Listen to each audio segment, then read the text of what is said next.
Ya, tadi ada yang ditanyakan lagi apa tidak? Permisi Kak, izin bertanya. Mengenai ball pipet itu kan terbuat dari karet nih Kak, kelihatannya. Dari karet. Apakah itu bisa dicuci Kak? Terus kalau misalnya untuk memasukkan larutan, apa itu misalnya nggak bereaksi dengan larutan tersebut karena terbuat dari karet Kak? Terima kasih. Oke, ya sama-sama. Jadi ini untuk ball pipet ini tidak boleh dicuci ya, hanya boleh dilap. Kemudian kerusakan ball pipet itu diakibatkan oleh larutan yang masuk ke dalam ball pipet, sehingga diusahakan apabila kita mengambil larutan itu jangan sampai melebihi atau masuk ke dalam ball pipet, karena itu akan merusak dari ball pipet sendiri. Itu ya. Sampai di sini ada yang ditanyakan. Nanti kita akan praktekkan menggunakan ball pipet.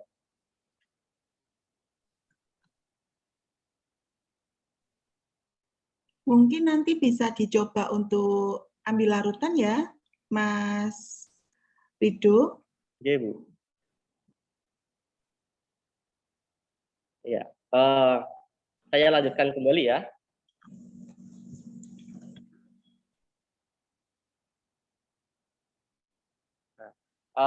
Kita sudah menjelaskan terkait tadi ball pipet ya. Lah, ini ada pasangan dari ball pipet. Ada yang tahu namanya apa? Ada yang tahu? Pipet ukur, Kak. Ya, pipet ukur. Jadi kita menggunakan ball pipet itu pasangannya yaitu pipet ukur atau pipet volume. Ya, tadi kalau volume kita tunjukkan lagi. Dan cara menggunakannya kita contohkan. Ini misalkan ini aquades kita taruh di dalam glass breaker. Ini kita masukkan ya.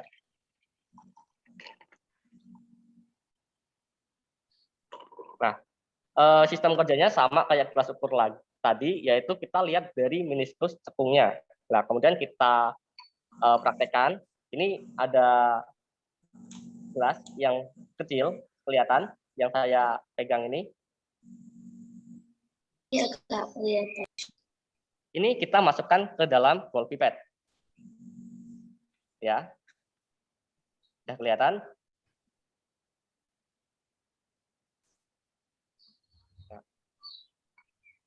Ya, pertanyaan selanjutnya, sebelum kita mengambil larutan, pastikan dulu ball pipet itu kempes. Tekan tombol apa tadi? A. Nah, tekan tombol A, kita keluarkan anginnya terlebih dahulu. Kemudian kita ambil larutan. Diusahakan posisinya sejajar ya. Ya, kelihatan? Nih, ya. Kelihatan? Ya, kelihatan. Selanjutnya, kalau kita mau ngambil larutan, kita tekan tombol apa? S. Ya, kita tekan tombol S. Kelihatan nggak larutannya naik? Ini, maaf, ini kelihatan nggak? Ini naik. Kelihatan nggak? Dilihat di meniskus cekung. Kemudian, semisal kita mau ngambil sekitar 5 mili. Jangan kita dari bawah kemudian 5 mili, jangan. Kita harus naik dulu ke 0, kemudian kita turunkan ke 5 mili. Itu ya, untuk penggunaan dari pipet volume itu sendiri. Ya. Kemudian sampai sini untuk cara penggunaan pipet ukur dan ball pipet. Ada yang ditanyakan? Permisi, Kak. Ya. Saya masih kurang jelas yang dari 0 sampai tadi, Kak, yang terakhir. Oke. Pipet ukur ini kan dia volumenya atau skalanya itu dari, misalkan ini 10 mili. Nah, paling atas ini 0, kemudian 1, 2, 3, 4, sampai 10. Nah, semisal kita mengambil larutan sebanyak 5 mili, untuk akuratnya kan kita harus mengambil dari 0 terlebih dahulu, kemudian kita turunkan sampai 5 mili. Tidak boleh kita ngambil dari sedot dari bawah sampai 5 mili, nggak melalui 0 dulu, itu akan berpengaruh pada volume yang kita gunakan. Itu ya. Kak, terima kasih. Terus pipet volume ini ada beberapa, pipet ukur ini ada beberapa volume ini yang saya pakai itu 10 mili, kemudian ada merek Pirex. Nah, merek Pirex ini yaitu merek yang sangat tahan dengan panas, sehingga misal kita mengambil larutan-larutan dengan konsentrasi tinggi kayak HCl, kemudian H2SO4, diusahakan pakai yang merek Pirex, gitu ya. Kemudian sebelum kita menggunakan ini, lebih dahulu kita cuci terlebih dahulu. Salah satu cucinya kita bisa menggunakan, kita sedot dulu pakai Aquades, kemudian kita tuang kembali, kemudian baru kita ngambil larutan. Misal kita pelarutnya menggunakan metanol, berarti kita bersihkan dengan metanol dengan cara menarik metanol terlebih dahulu, kemudian keluarkan, kemudian kita baru mengambil senyawa yang ingin kita ambil, gitu ya. Kemudian kita lanjut. Nah, setelah kita masukkan, kemudian kita keluarkan. Misalkan kita masukkan ke dalam apa ini namanya? Gelas ukur. Pencet tombol apa? E. Oke, kita pencet tombol E. Terus sejajar. Kita pegang gini. Ini kan nggak terlalu berat, cuma pegang gini doang ya. Nah, kan cairannya turun.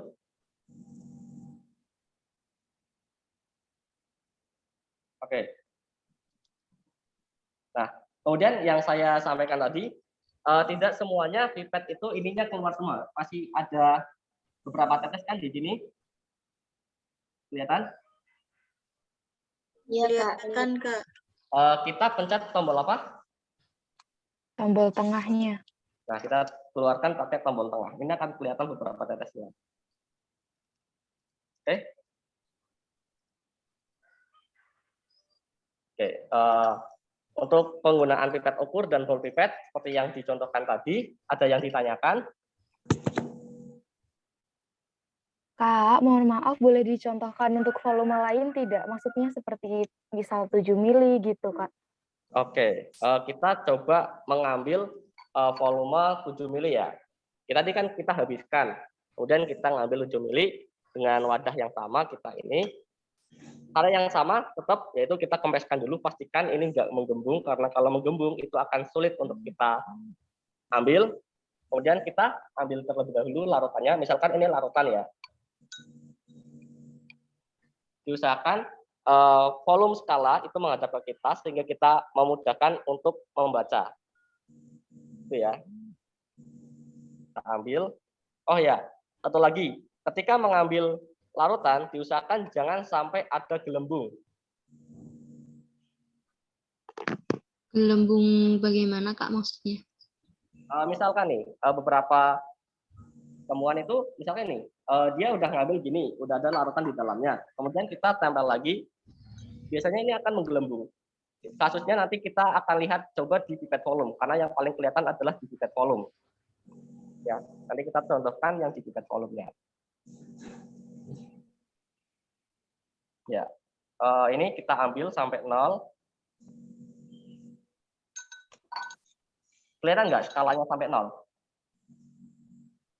Enggak, Kak. Enggak ya? Mungkin agak didekatkan, Mas Rido. Ya, HP-nya saya ambil. Ini kelihatan nggak skalanya sampai 0? Ya, Kak, kelihatan. Oke. Kita ngambil sekitar 7 mili ya, misalkan. Berarti 7 mili ada di sini. Diusahakan skala ini itu menghadap ke kita. Itu ya. Jadi kita keluarkan perlahan-lahan.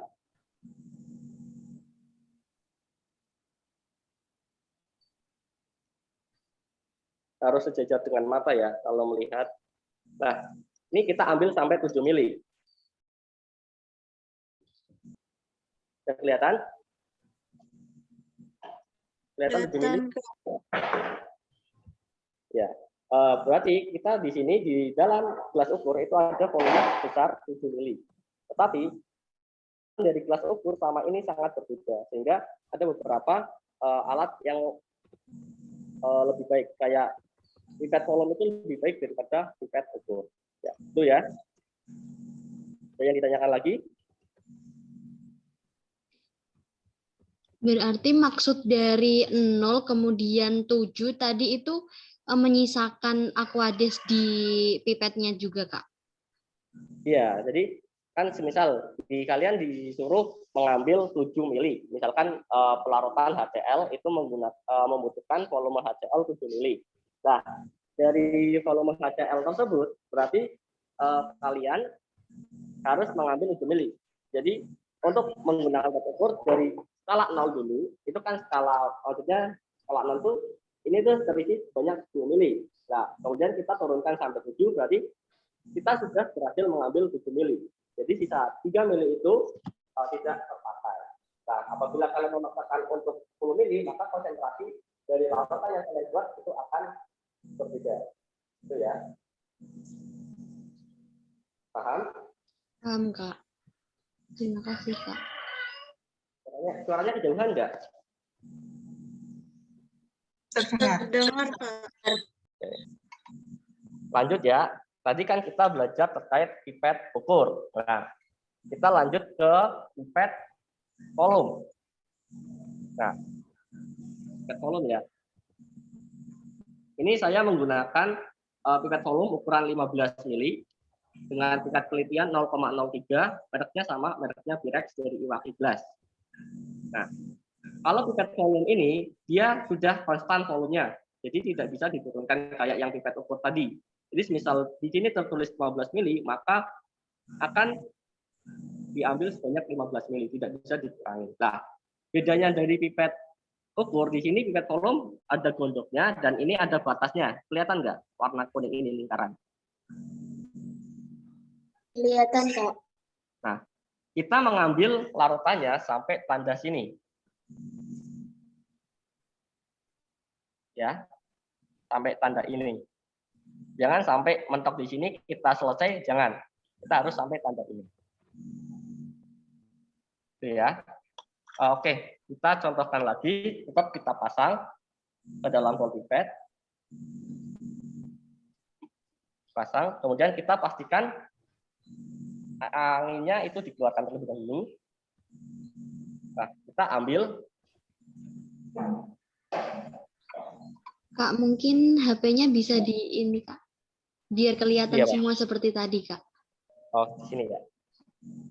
Udah, Pak. Benerkan dulu.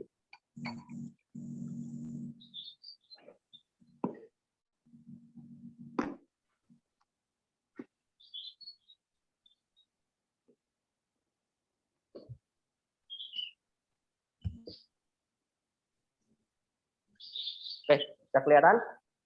Sudah kelihatan. Ya, kita ngambil lagi dengan cara yang sama, tetapi fokus kita pada lingkaran yang ini tadi ya. Nah, kita ambil dari dasar sini ya. Nah, kita ambil. Nah, biasanya yang saya maksud tadi gelembung itu biasanya dia nggak ngelihat di ininya, dia cuma lihat di sini, kemudian diambil aja kayak gini. Jadi nanti di sini ada gelembung. Nah, ada gelembung, kelihatan gelembungnya. Iya, Kak, terlihat, Kak. Iya. Jadi, semisal kita menggunakan pipet ini, kita harus sampai mentok, jangan sampai kita nggak lihat kalau larutannya udah habis, kemudian pipetnya di atas, itu nanti akan menyebabkan gelembung. Nah, ini harus dikeluarkan terlebih dahulu. Keluarkan terlebih dahulu. Kemudian kita ambil lagi, sampai mentok nggak apa-apa. Kita ambil, kelihatan terisi.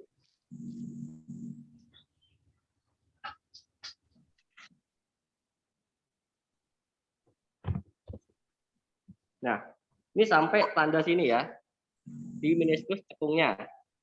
Mau dilihatin enggak? Iya, Kak, mau. Oke, bentar ya. Perbatasan media. Bentar, ambil aja. Ya, ini kelihatan? Kelihatan enggak? Ini kan di bawah. Kita naikin lagi biar di meniskus cekungnya. Kelihatan? Iya, terlihat, Kak. Ya. Habis itu kita keluarin ya.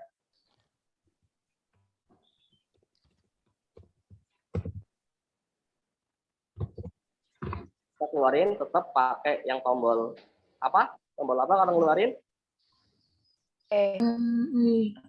Kak. Ya, tombol E. Kemudian kita taruh tengah. Nah, ini untuk penggunaan pipet ukur dan pipet volume. Ya, bentar, Pak. Taruh ini dulu biar tengah.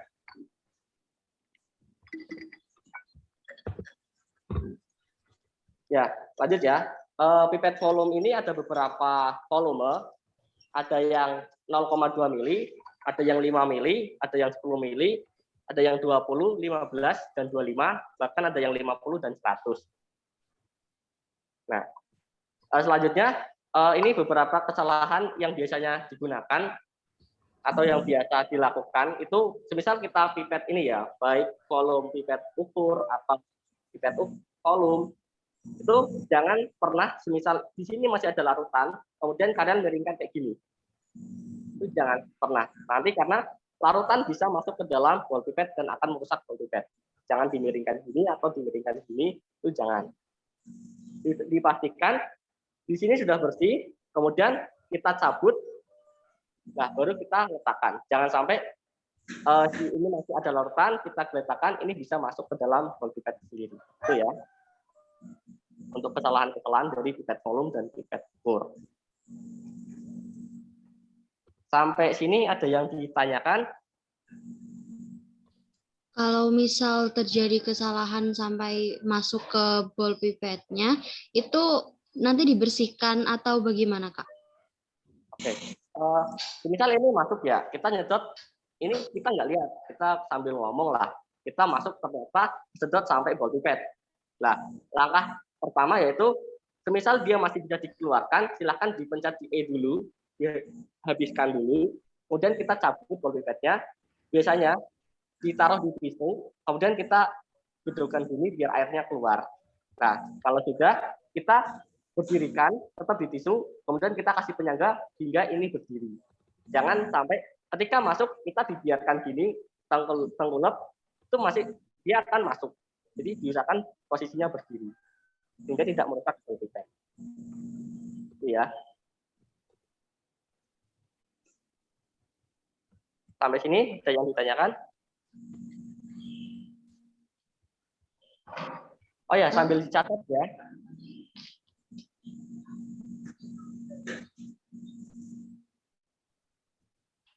Oke, ada yang ditanyakan lagi? Oh, permisi Kak, Ya. izin memastikan. Tadi kalau tidak salah dengar, saya mendengarkan Kakak menjelaskan bahwa pipet volume itu lebih baik daripada pipet ukur.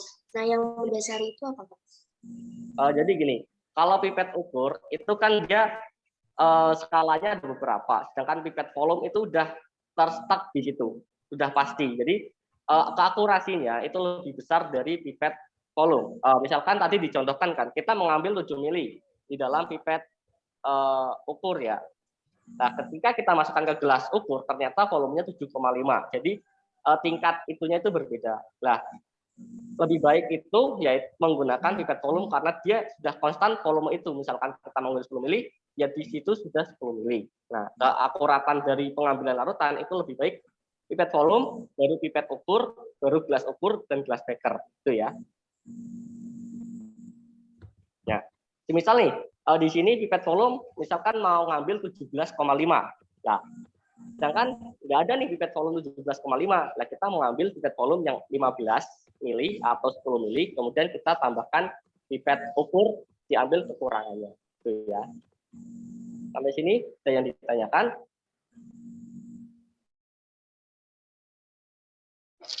Izin bertanya, Kak. Untuk itu apa tadi batas meniskusnya itu di pipet volume dia sudah berbentuk garis cekung atau garis lurus, Kak? Terus terus batas meniskus cekungnya itu di garisnya atau gimana ya menjelaskannya? Itu batasnya itu loh Kak, batasnya itu berbentuk garis lurus atau sudah berbentuk seperti meniskus cekung. Oke, pertanyaan saya, batas dari larutan atau batas dari alatnya? batas dari alatnya. Oke. Kalau alatnya ini bentuknya lingkaran, Ya. lingkaran ya, lingkaran. Kemudian kita kalau mengambil, kita lihat larutan ya. Misalnya di dalam sini ada larutan, kita lihat di meniskus cekungnya. Nah, itu kan kalau meniskus cekung kan seperti ini. Nah, itu berarti garisnya seperti ini atau begini, Kak? Gimana? Oke, nanti saya contohkan dalam buku ya.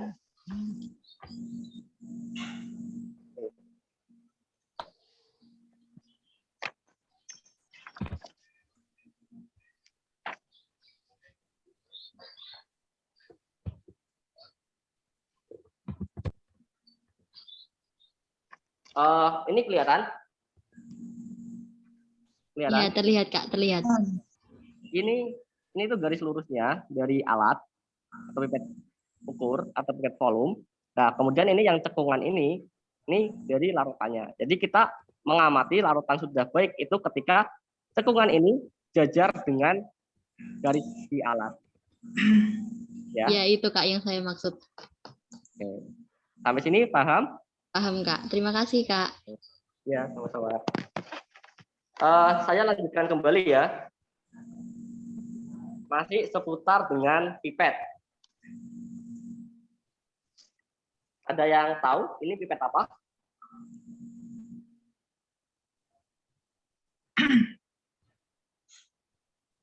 Ada yang tahu? Pipet tetes. Oke, namanya pipet tetes. Kemudian kita cara pakainya, kalau yang tadi pipet ukur dan pipet volume menggunakan pipet, kalau ini pakai menggunakan ini ya. Ini juga bahannya sama, pakai karet. Cara pasangnya kita masukin ke sini.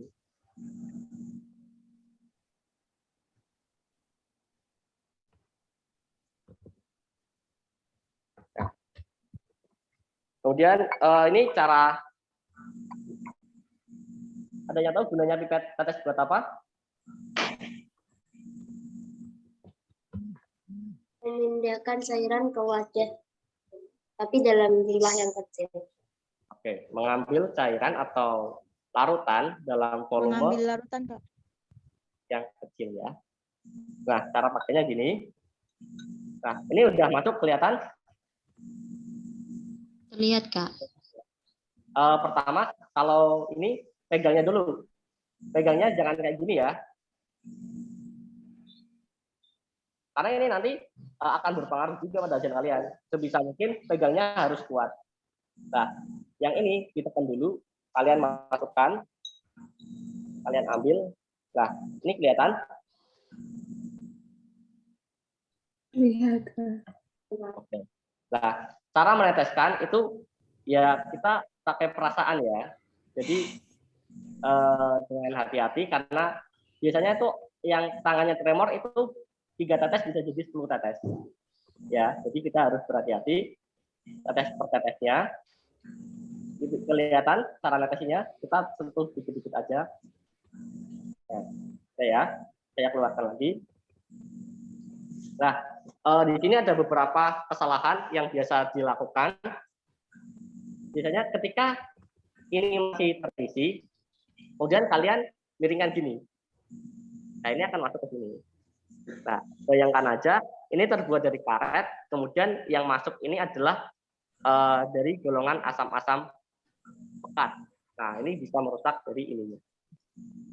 Oke. Nah, kalau merusak saja nggak masalah. Misal ini sampai jebol, melukai tangan kalian juga itu akan berbahaya juga. Ya. Sampai sini ada yang ditanyakan? Itu kan tidak ada tulisan ukuran volumenya, Kak. Terus Ya. kalau mau menambahkan bagaimana melihatnya? Oke. Mesti menambahkan berapa gitu? Oke. Misalkan ini kan dalam volume tertentu. Biasanya digunakan kalau saya itu kita menggunakan ini labu ukur ya, misalkan kita mau membuat larutan. Nah, jangan sampai kita terus menggojok atau menambahkan sampai full sini, itu jangan. Biasanya saya di stop sampai sini. Kelihatan ini? Ini kan ada garis lingkaran. Di bawah ini kelihatan? Terlihat, Pak. Nah, Lihat. nah, misal ini udah sampai sini, baru kita tambahkan tetes per tetes hingga dia garis cekungnya sejajar dengan garis yang ada di sini. Gitu. Jadi menambahkannya pakai pipet tetes. Itu fungsi pipet tetes dalam pembuatan larutan. Ya. Iya Kak, paham Kak. Oke. Ada yang ditanyakan lagi?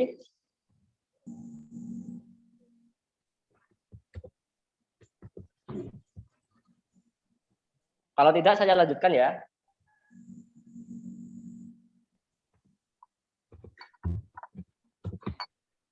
Kita lanjut ke ini. Ada yang tahu namanya apa?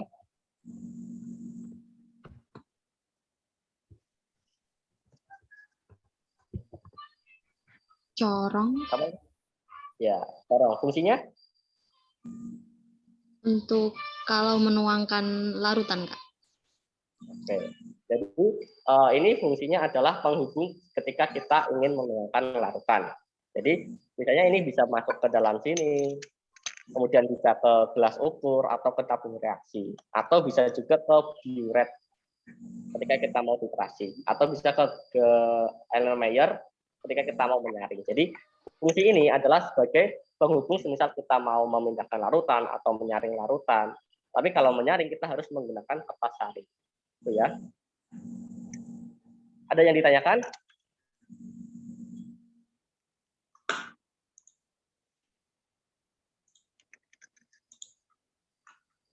Misal tidak, saya lanjutkan ya. Ya, kita lanjutkan ke ini. Ada yang tahu? Tempat saringnya Ini suaranya siapa ya? Putus. Mungkin kalau semisal bertanya bisa lewat chat aja deh, soalnya suaranya putus-putus. Delay.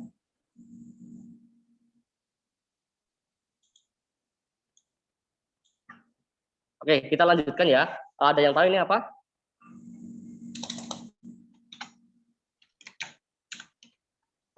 Ini namanya plat tetes. Nah, plat tetes ini biasanya untuk pengujian. Ada yang pernah nguji boraks di sini? Atau nguji golongan darah mungkin?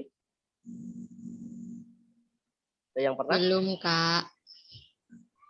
Oke, jadi Pernah, Kak. Oke. Jadi ini ada hubungannya dengan ini. Semisal kita mau menguji di sini, kita menggunakan pipet tetes ini. Jadi supaya seragam, kita menggunakan berapa tetes, kemudian kita goyangkan, nanti akan keluar. Itu ya. Udah ada yang pernah uji kan?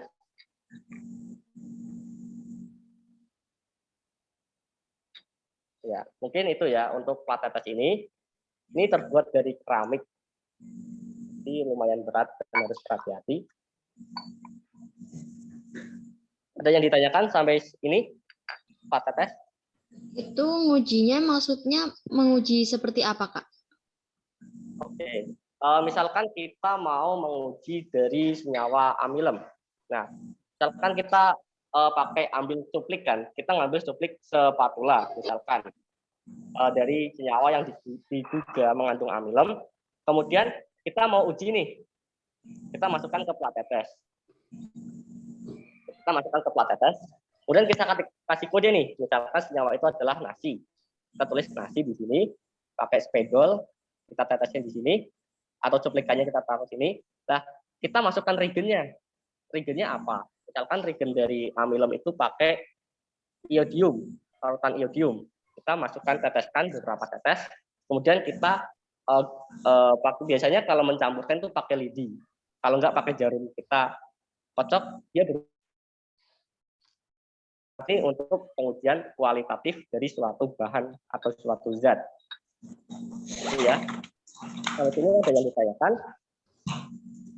Berarti seperti melihat, kan kalau amilum kan nanti di tetesi Lugol tadi berubah menjadi ungu kehitaman gitu ya Kak.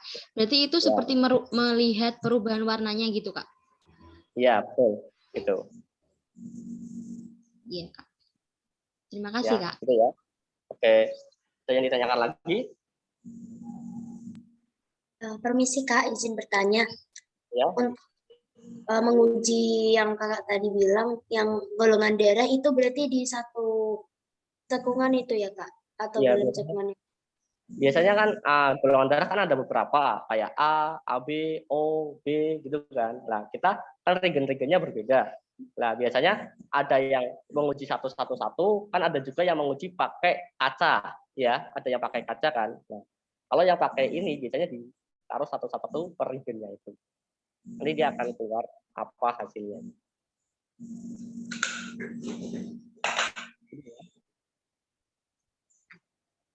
Ada yang ditanyakan lagi? Ini masih banyak alat yang belum dijelaskan. Saya lanjutkan dulu ya.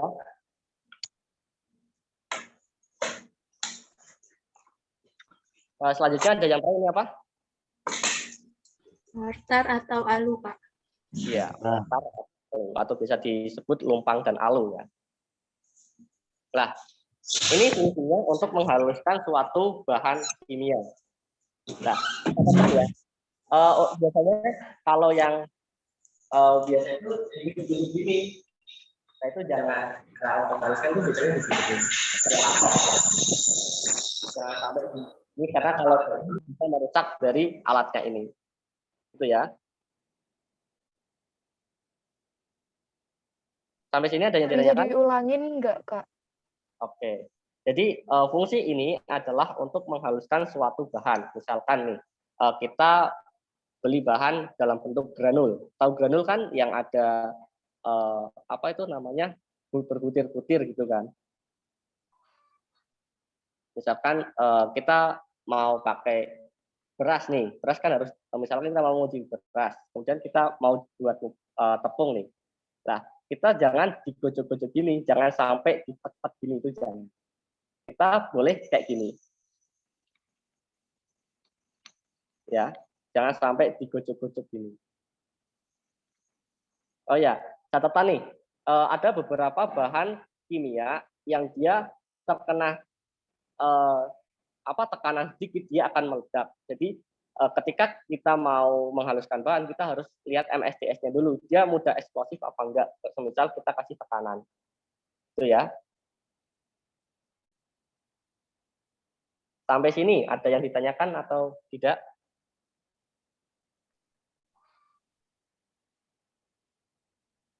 Kalau misalkan agak susah gimana Kak itu bahannya dihaluskan dengan hanya diputar? Oke, biasanya ada yang mesin grinder biasanya. Bisa pakai mesin itu. Tapi untuk skala lab biasanya sih masih bisa untuk pakai ini, tumpang dan alu.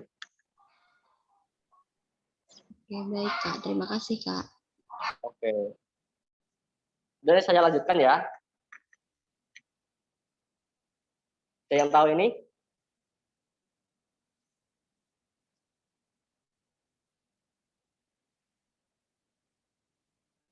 Ada yang tahu?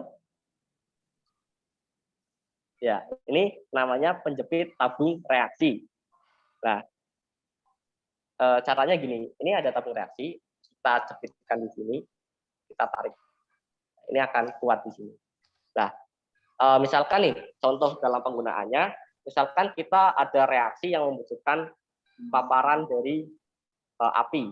Nah, kan nggak mungkin kan kita pegang gini, kemudian ini spiritus, kita pegang, kan panas tangan kita. Kita menggunakan bantuan ini.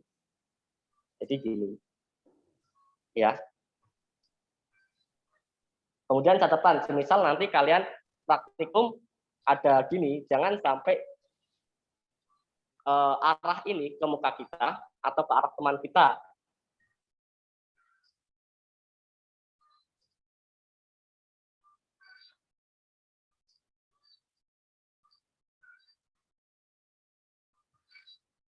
Jangan sampai ya harus gerak-gerak sehingga tidak akan bergerak dari lawakan. Itu ya. Ada yang ditanyakan lagi? Kak, kalau itu tabungnya harus miring atau lurus atau terserah bagaimana Kak? Yang penting tidak diarahkan ke Dan ke muka kita. Disarankan miring, jangan lurus. Dimiring aja. Ini ya.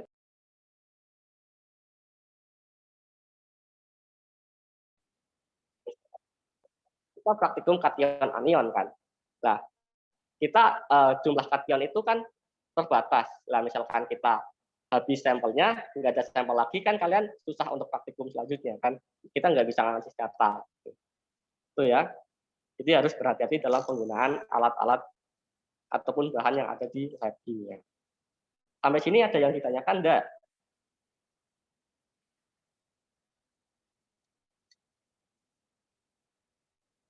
Kalau enggak, saya lanjutkan ke perangkat alat pembakaran.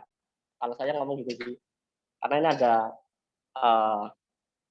kaki 3, kain kasa, dan ada pembakar spiritus. Ya. Nah, caranya ini disulut api dulu. Ini disulut api dulu nanti. Kemudian udah nyala, kita masukkan ke sini, baru kita tutup pakai ini. Nah, baru di atasnya mau dikasih Erlenmeyer, mau Glassmaker silahkan. Tetapi dalam catatan gunakan yang mereknya Pyrex, yang berlabel Pyrex, karena kita menggunakan color. Kalau kita menggunakan yang tidak berlabel Pyrex, takutnya nanti alat-alat tersebut pecah. Itu ya. Kalau pecah kan yang ganti kalian. Ya. Kalau suatu alat pecah di lab itu yang ganti dari kalian. Itu ya. Sampai sini ada yang ditanyakan? Kak, itu apa sumbu spiritusnya itu tadi mentok ke ininya ya Kak, kasanya. Itu ini bisa dinaik turun ini, tinggal ditarik aja. Oh. Ya. Kalau enggak, semisal ininya mepet ini, berarti kaki 3-nya bisa cari yang lebih tinggi lagi, bisa. Gitu ya. Sampai sini ada yang ditanyakan?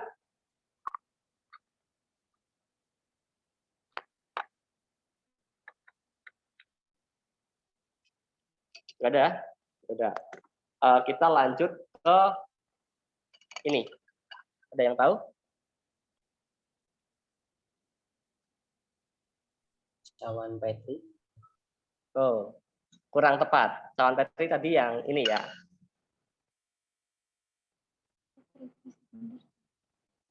Bentar. Apa ini? Cawan Petri. Gunanya buat? Menimbang di timbangan analitik. Ayo. Yang buat menimbang itu namanya gelas arloji. Kayak buat ini Kak, kalau mau mengendapkan itu. Ya. Ini gunanya biasanya buat pembibitan mikroba atau pembuatan DPPH atau lain sebagainya. Misalkan kita mau praktikum mikrobiologi, kita menggunakan ini. Apa namanya, Bu Januar? Petridis. Ya, namanya Petridis.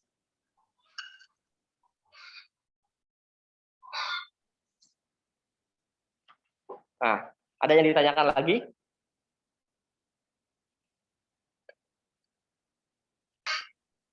Bisa diulang Kak itu tadi? Ini Petridis. Ini tuh biasanya digunakan untuk praktikum mikrobiologi, di mana kita nanti misalnya kita buat larutan DPPH di sini kan, atau larutan yang buat perkembangan atau asupan untuk bakteri, kemudian kita tuangkan dalam bentuk panas di sini. Nah, setelah itu nanti dia kan akan mengental di sini.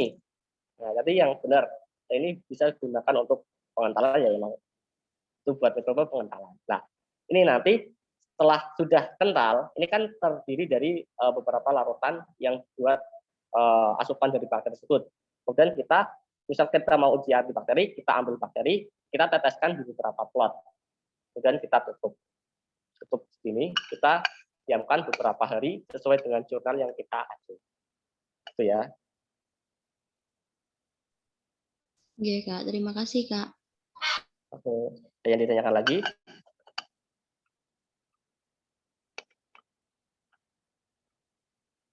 Kalau tidak, saya lanjutkan ke ini. Ada yang tahu?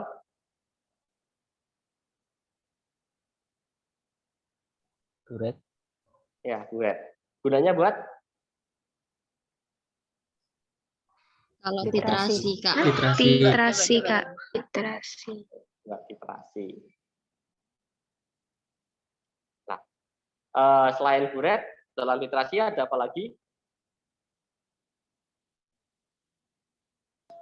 Klaim, Kak. Ya, ini apa berarti? Ini apa yang dimaksud klaim?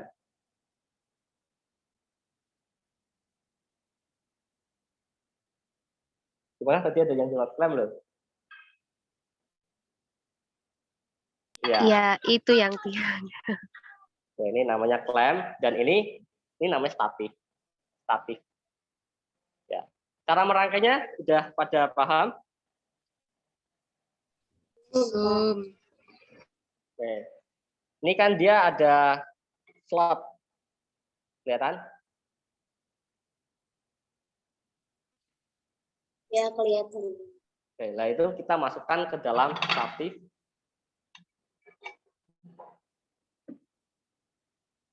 Ya, kita masukkan ke dalam statif. Sini kan. Nah, ini dikencengin. Ini muter ke sini ya. Muter ke sini, kita kencengin. Nah, kita sudah kencang. Kalau udah kencang, kita baru masukin uret. Jadi dengan cara ini di depan kita masukin. Diusahakan skalanya itu menghadap ke kita ya, yang mau ke penliteran, orang yang mau literasi. Nah, ini udah. Nah, kemudian beberapa kesalahan itu, pertama yang ini buat pemutarnya itu ini nggak dikasih vaselin dulu, sehingga ketika kita ingin melitasi ini ada agak-agak seret. Jadi sebelum kita masukin ke sini kita kasih vaselin. Kemudian yang kedua ada rongga di sini. Nah, ini di rongga di sini itu juga akan berpengaruh pada saat literasi. Nah, caranya gimana? Misalnya tidak ada rongga, itu bisa dengan cara ya. Misalnya ini larutan untuk yang mau kita masukkan. Nah, ini dipegang dulu bawahnya, kelihatan? Ya, Kak, kelihatan. Pipet ini kita masukkan ke sini. Sampai sini terisi full.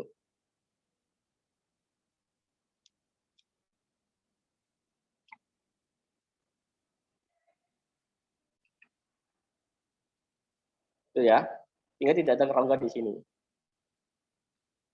Oke, sampai sini ada yang ditanyakan?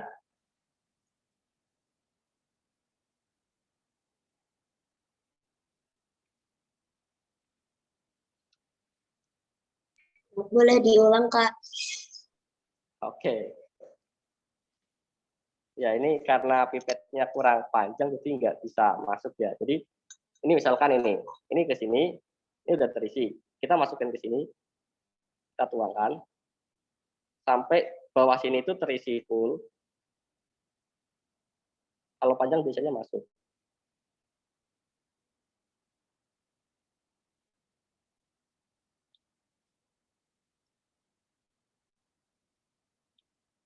Bentar.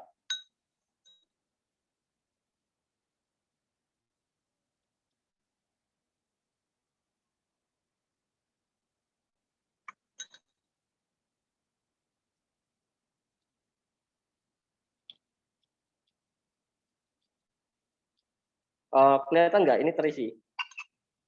Kelihatan nggak? Kelihatan, Kak. Nah, ini nanti diisi sampai full. Kemudian kita tutup. Kita tutup.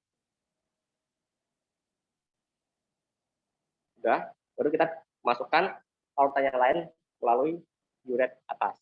Itu ya. Sampai sini ada yang ditanyakan?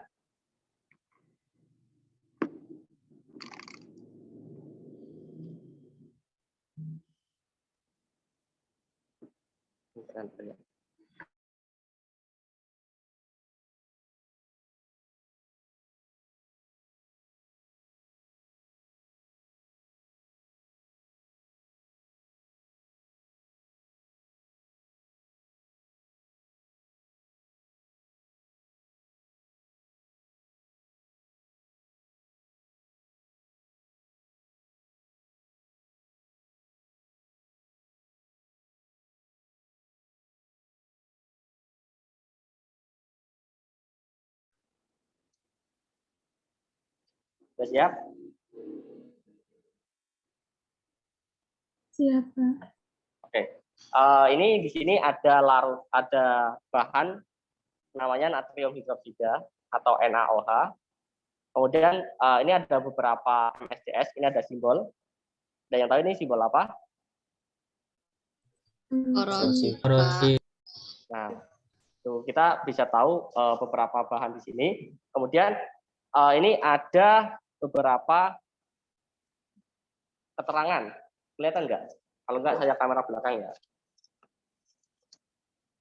Nih, ada beberapa spesifikasi atau ingredient atau kandungan. Di sini ada tertulis M. Itu dia menyatakan bahwa MR-nya adalah sebesar 40 gram per mol. Kemudian ini ada B030, itu namanya kode produk. Ya, di sini ada beberapa kandungan lain yang ada di NaOH ini. Nah, sampai sini ada yang ditanyakan?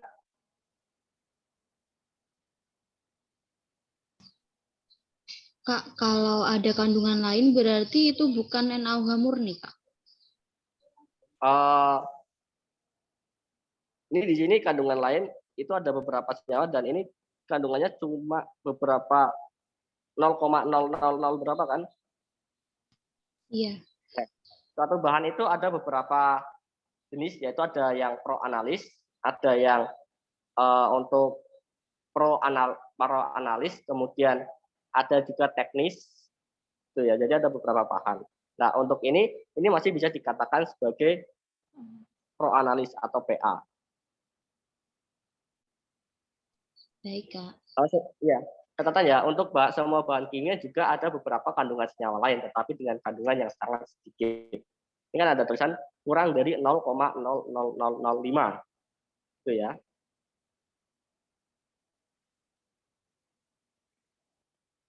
Oke. Jadi sebelum kita membuat bahan kimia, kita harus mencatat MSDS-nya terlebih dahulu. Udah dicatat?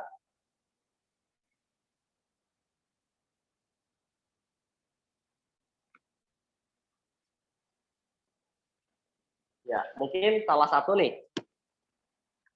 Coba dari bahan ini yang dicatat untuk pembuatan larutan apa aja kira-kira?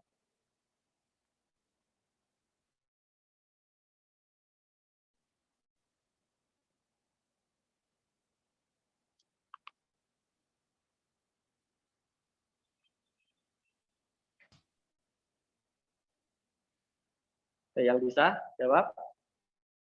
Molaritasnya. Apa? Molaritasnya. Ya, molaritas tadi di MSDS ada tidak? Ada. Yang mana? Yang M sama dengan 40. Yang ini? 40 gram ini? Itu kan MR. Oh, MR. Molaritas.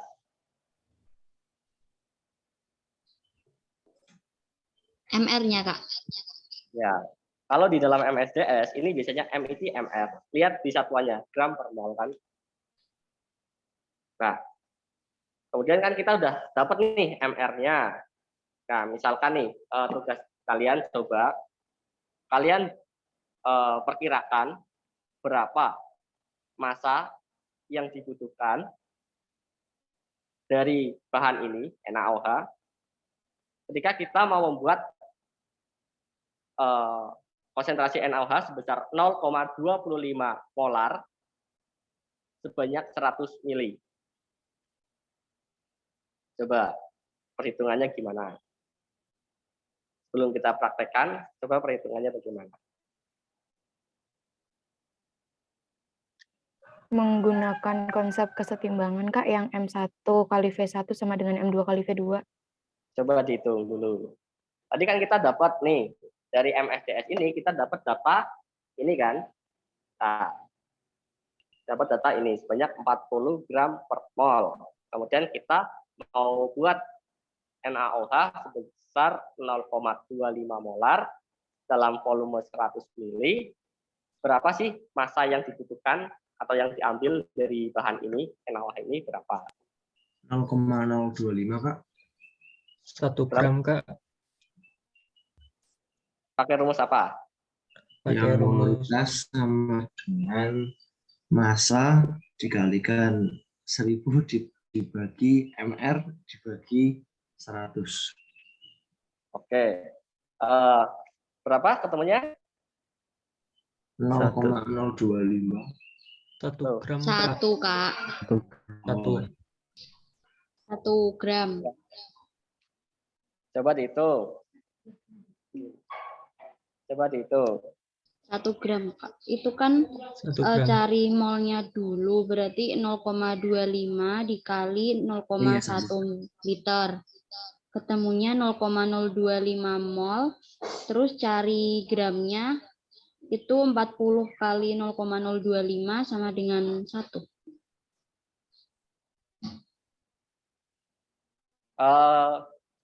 Itu pakai rumus mol dulu, baru ke gram. Iya. Kalau pakai rumus molaritas gimana? Yang 0,1 yang GR per MR dikali 1000 per volume. Bisa atau tidak? Bisa, Kak, hasilnya 1 juga. Hasilnya 1. Iya. Oke, saya hitung ya. Coba 0,25 sama dengan GR per 40 dikali 1000 per 100 ya. Iya, Kak. Saya bantuan kalkulator. 0,25 kali 40 berapa? Iya, Kak. 0,25 kali kan 10 ya. Kali 40 sama dengan 10 dibagi 10 GR. Ya, berarti gramnya adalah 1 gram. Oke. Sampai sini paham ya untuk cara bagaimana kita pembuatan larutan ketika kita mengetahui MSDS-nya. Nah, catatan lagi, dalam MSDS tiap bahan itu berbeda. Misalkan kita mau ngambil NaOH ini, ya, kita menggunakan MR yang ada di Google, itu juga berbeda. Walaupun itu selisih pada koma-koma berapa. Jadi, diusahakan apabila kita membuat larutan, kita harus sesuaikan dengan MSDS yang kita gunakan. Itu ya. Nah, takutnya nanti pas kalian skripsi, kalian di sidang nih, MR-nya berapa, ternyata MR-nya salah atau mengambil dari Google, itu akan berpengaruh pada hasil kalian nanti. Itu ya. Kemudian pertanyaan kedua nih, itu kan dalam bentuk padatan. Cara pembuatan larutannya gimana? Ada yang mau memaparkan? Angkat tangan.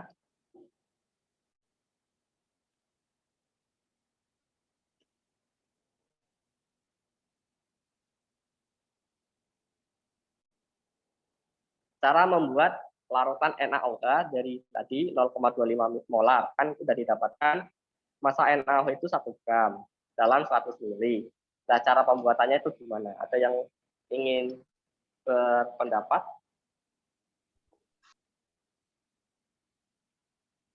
Oke, Roja, silakan.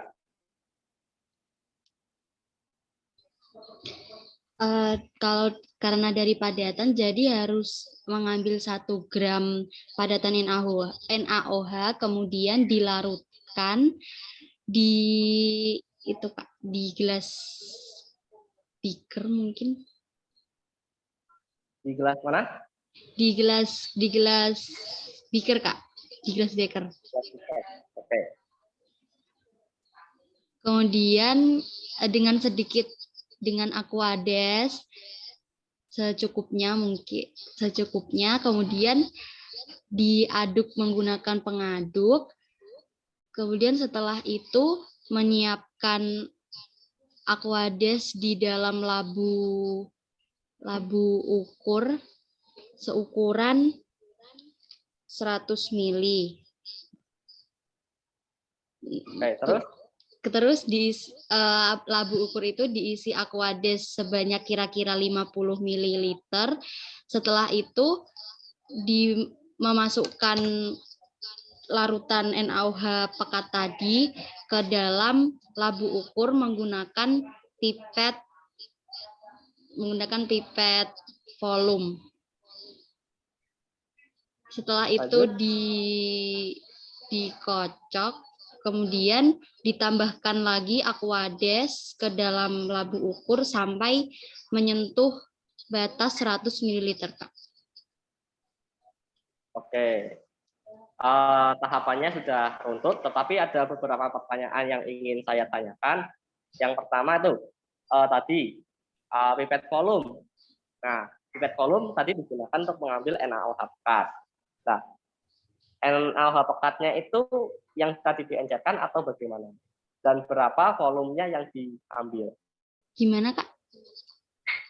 Ya, tadi kan tahap dari Roja yang disampaikan ada beberapa. Yang pertama kan dilarutkan di glass beaker, sudah runtut. Kemudian ada satu tahap nih yang diambil NaOH pekat menggunakan pipet volume. Nah, saya mau tanya, lah NaOH pekat itu diambil berapa mili dan dari mana diambilnya? Apakah dari yang dilarutkan tadi atau dari yang berbeda?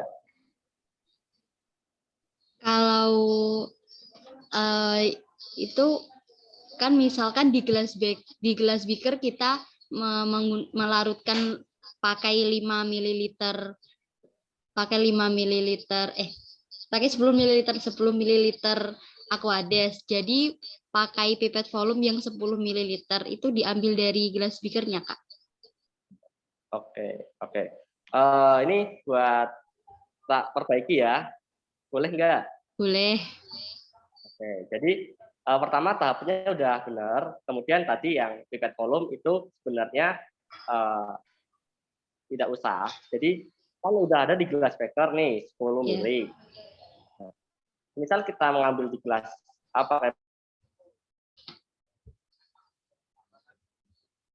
pipet volume kan dicuci, takutnya masih belum kering, dia akan menghampa, dia akan melarutkan lagi NaOH. Jadi sebenarnya akan berubah. Itu yang pertama. Yang kedua, kita nggak tahu juga kandungan pipet volume itu akan berapa. Takutnya akan mengkontaminasi dengan NaOH. Nah, misal dari gelas beaker itu kita ditambahkan 10 mili Aquades saat sampai larut, kita larut